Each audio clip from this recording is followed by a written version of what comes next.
friends, family, and survivors.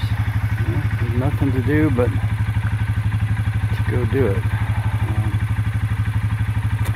Gonna head up the mountain with Gibbs and go help a neighbor out. They're having a rough day. You can't look to the left. I've got something going on in T4 and 5 and no C4 and 5, and between 5 and 6 I can't look that way. Maybe it'll loosen up on the way up the mountain. I don't want to go around and deal with all the snow that's on the side, and the biggest thing is the gate. I don't want to have to crawl down and try to unlock the BLM gate.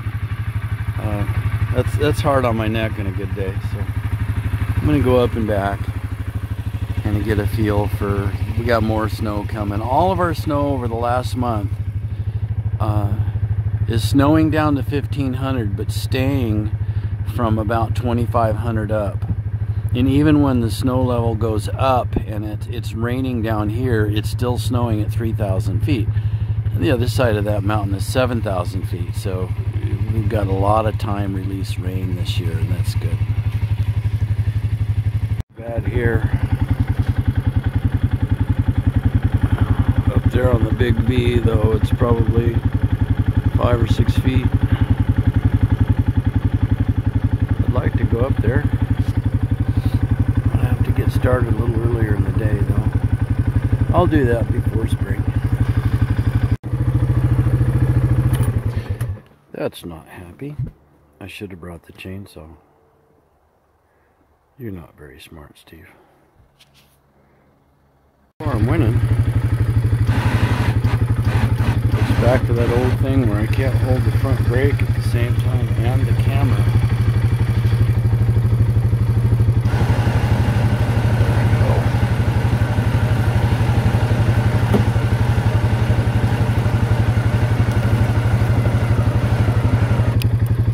Ought to be able to get around that.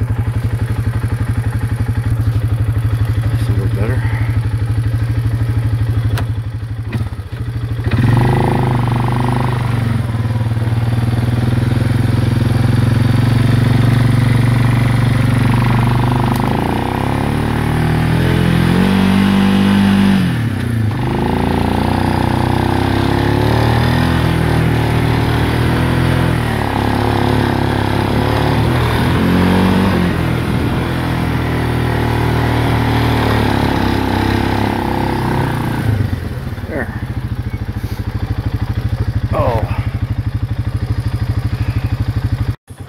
On the north side, and it was just a couple feet deep, but here through the trees,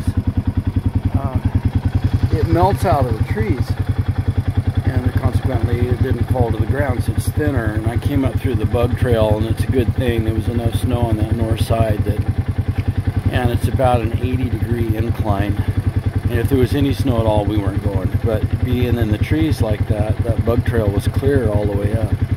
But these bald spots on the trail get a little more snow in.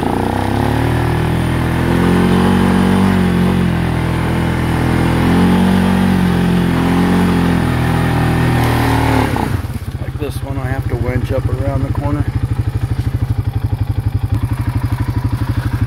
See if that's any better.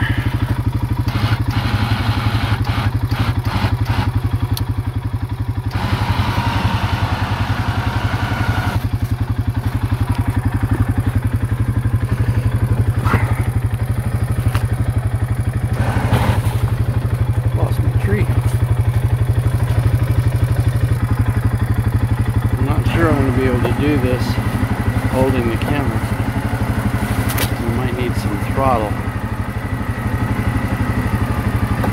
I could duct tape the camera to my head, but then you'd really get motion sickness. Busy up on top on the northern exposure, North Aspect Ridge. And it was all hands on deck with winching and throttle. Now I'm back down here in the trees again.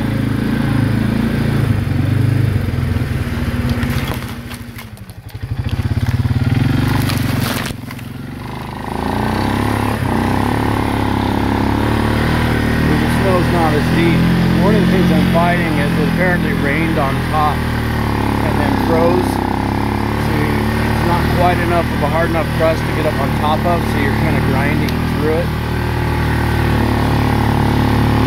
This should be my last obstacle before the neighbors. Alright. So much for my neck.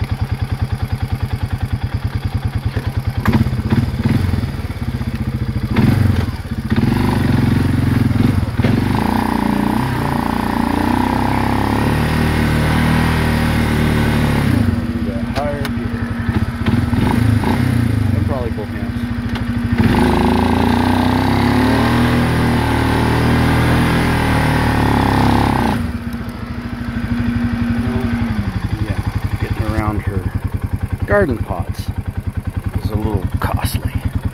Let's see what we can do. Yeah, you're hot. Nothing works harder than snow. Be up cow trailing in the high country and 90-degree day, and they find that start fighting that crusty snow, and they're not happy. Not happy. Now to business. Do a little winterizing. We've got another real cold weather coming in and more snow. So let's see if we can get them set up a little bit better here. Oh, it's probably going to get noisy.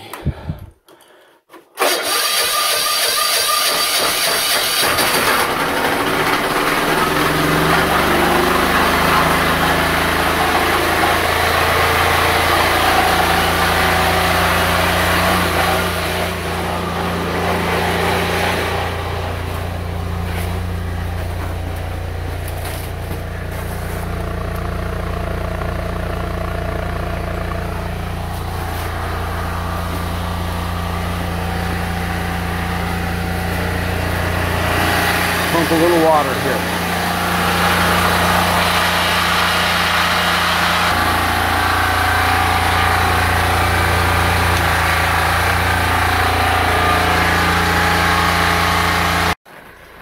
Yeah, I can almost walk up on top of it if I...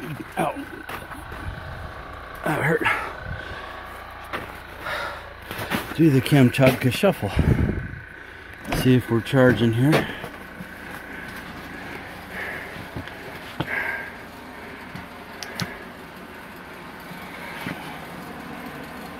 Yeah, the batteries aren't very low. That's a good thing. Looks like the pack rat's been busy. Oh, there's never ending work. I got help coming though. I got help coming. You can help me pull all those telecom batteries, glass case telecoms out of there. That'll be fun to rebuild.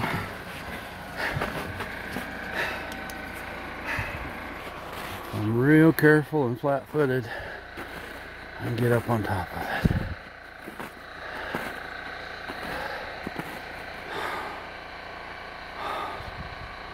Oh well. Okay, there's stuff to do. Come on, I'm gonna have to walk up to the water tank.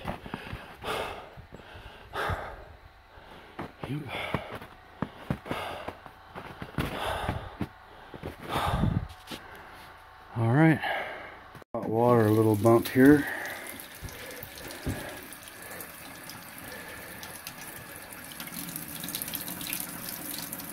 Oh, I gotta go down and check for the pack rat too. Yep, it's hot, so that's working. Looks like some snow slid off the roof. Gibbs, get out of there, you're gonna fall right off. Need to slide that planter back over here onto this deck so I didn't give somebody a headache. The difference is the kind of roof that's up here. It used to just melt off, now it slides off. And so this is kind of a new occurrence. The emergency egress for upstairs. Alright, I can't quite see, but you can tell on the mountains back that there's some really big snowy mountains around us. Can't see it because of the storm that's coming in. There, you can almost see from upstairs here through the window. It's the backyard. My brick stayed. I'm gonna have to get a shovel. Saw back here, but driving by, it kind of looked like cougar tracks. Oh my, yes. Ooh, it's a big kitty.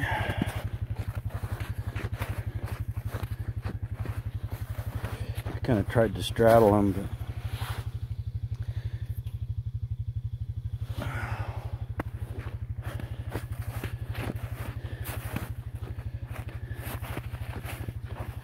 my glasses on here. See what I'm looking at. Saw him right in here.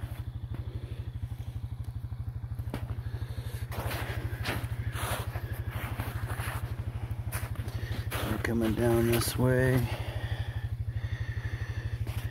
Oh yeah. Don't know how soft the snow was. It's kind of soft right now, but I could see maybe a 80-90 pound juvenile cat staying up on top of it, depending on how cold it was. It'll fall over.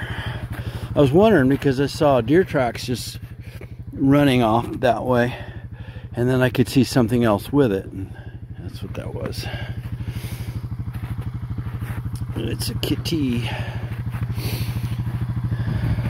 Pretty kitty. All right. I don't know if I'll get up this way or not.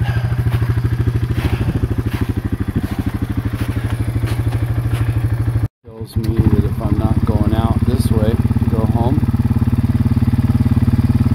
then I have to come back the way I came. And that means I'll probably have to winch out that north side. Yeah, you don't look like you're working hard.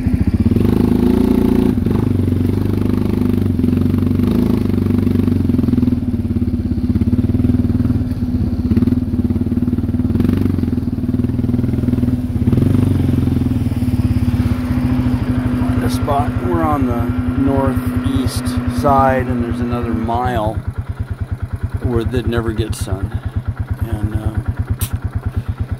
it's all north aspect, and so the ground's colder, and it just snow collects and collects and collects. So I have to put my throttle up a little bit. It's hot. Well, it's got that crust on top, and then you get up and you fall through, so you're climbing uphill every foot because you have to saw through that.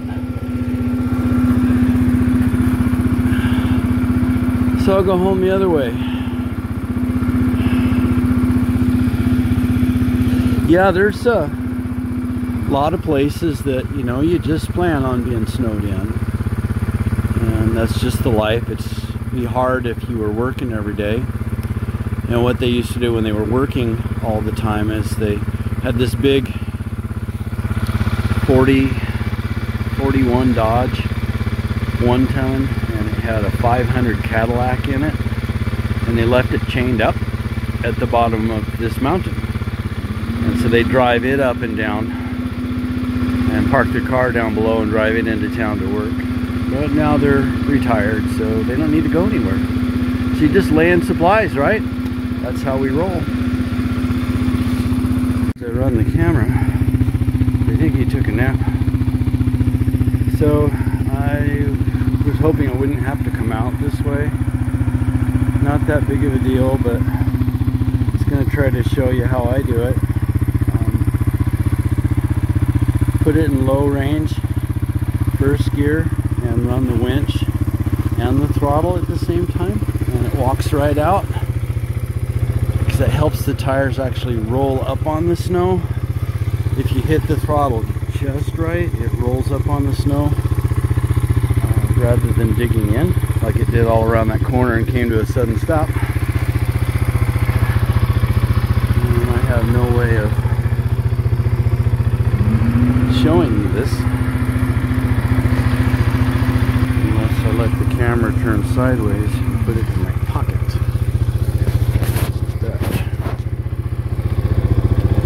Alright, boy.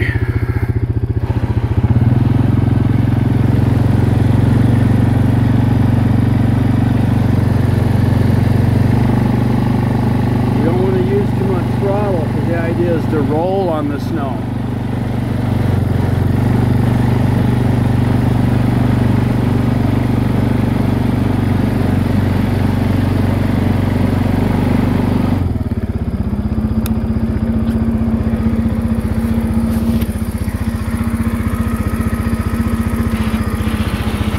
Get another purchase. Oh, that's deeper than it looks. I stand down here in the corner and get some perspective.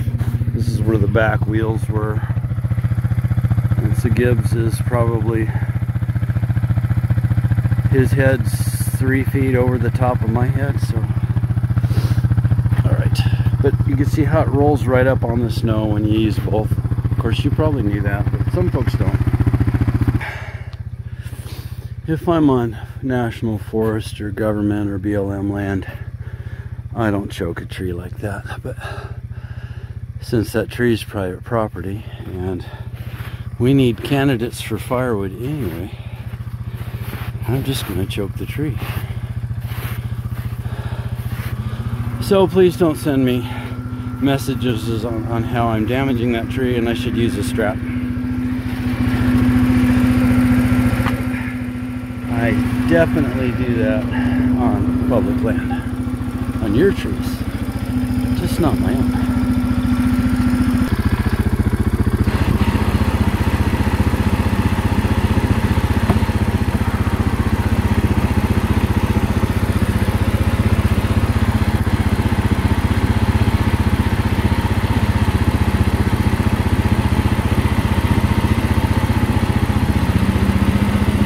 Pull up here and unhook and then back up and get a run at it and get as much as I can up there because there's only 3 little dead trees up there on the right for a purchase, so get as far up as I can and then I should be smooth sailing all the way home, but you know what happens when they say that.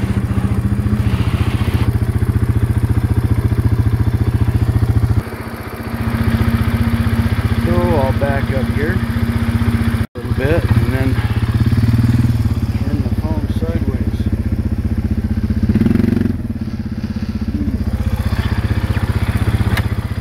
Because I'm going to need both hands. Here we go.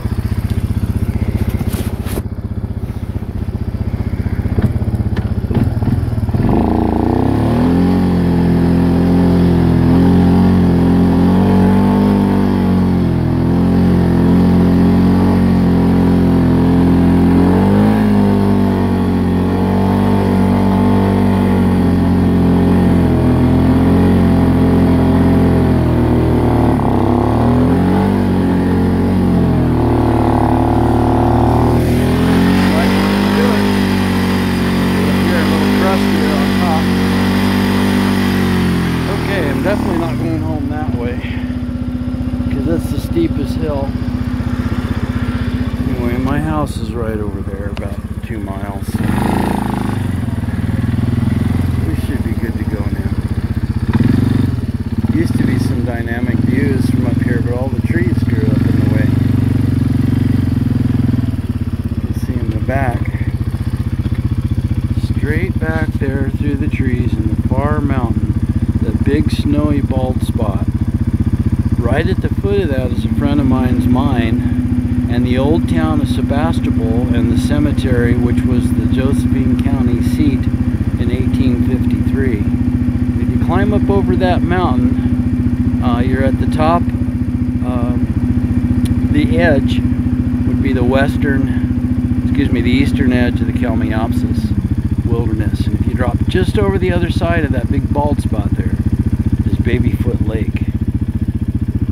So if you wanted to Google Babyfoot Lake in the Kalmiopsis Wilderness, you'd know where I was looking back at it. And of course, Parasol Peak is right there in the background. Sorry about the bad footage, but this camera doesn't zoom in. It wants to focus on the things closer. Alright, I think we can go home now. Oops, not till we put it in the right direction. I think maybe I'm going to stop and have some hot chocolate if I can find a sunny spot here.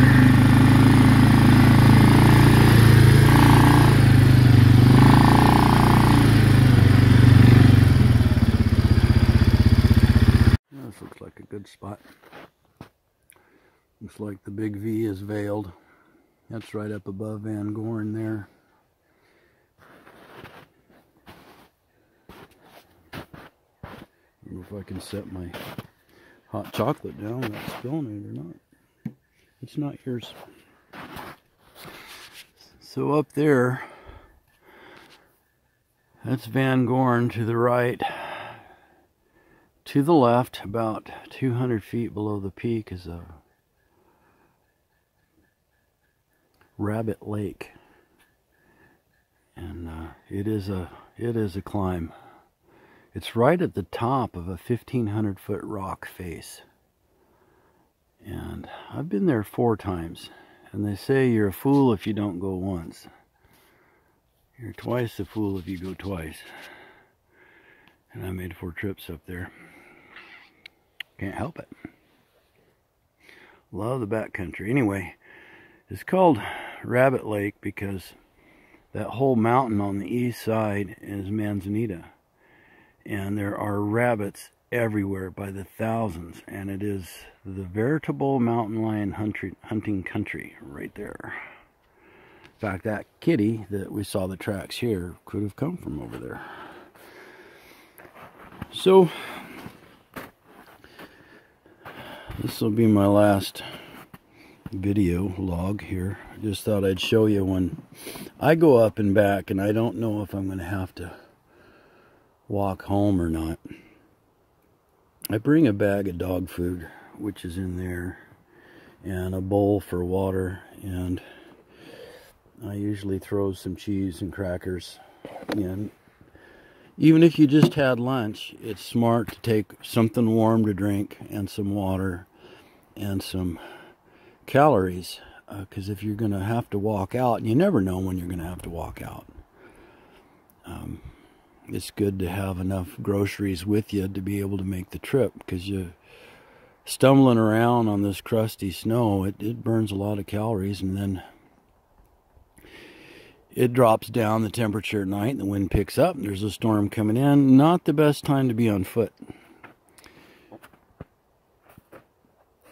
Even though it's about 1.5 miles that way to the house and about 2 miles that way to the house, I would just walk home. But even that, it's good to have a little food with you. And if you're injured and you can't walk, that's when you need an emergency shelter. A big down sleeping bag in here, and a poncho, and supplies like that for roughing it for a night or two if you have to. It's just a good thing to throw on your quad this time of year if you're going up in the snow, because quads, they're not like snowmobiles. They are extremely limited in what they'll do. I mean, they love certain kinds of snow, and they hate other kinds of snow. And this particular snow today is I hate you snow. Had to winch a lot today, or I wouldn't have got home without the winch. So what would happen if my winch broke? Yeah, it happens, right? Anyway, enough of that. Neighbors are snug as a bug in a rug. Everybody's doing fine. And had a friend the other day, elderly iron, offered to plow that road out for us if we need to. It'd be about 4 miles of road, and looks like up at the top there, it's sitting right at about, 2 feet on the north side at the top. And it's going to snow over the next 3 days. So we'll kind of take a look at it then and see if we... You don't want to punch the road out any more often than you have to. But if it gets to the point where the folks have to get in and out, then, you know, you've got to do something. So that's where it's good to have neighbors. And I saw him at the post office the other night. Thank you, brother. I'll let you know how it goes about 4 days from now. And he's got a snow plow that'll do the job. All right, that's it. Have a very blessed night. Gibbs and I are. Around back there, and heading back downhill. Show you a picture of the Grayback Range.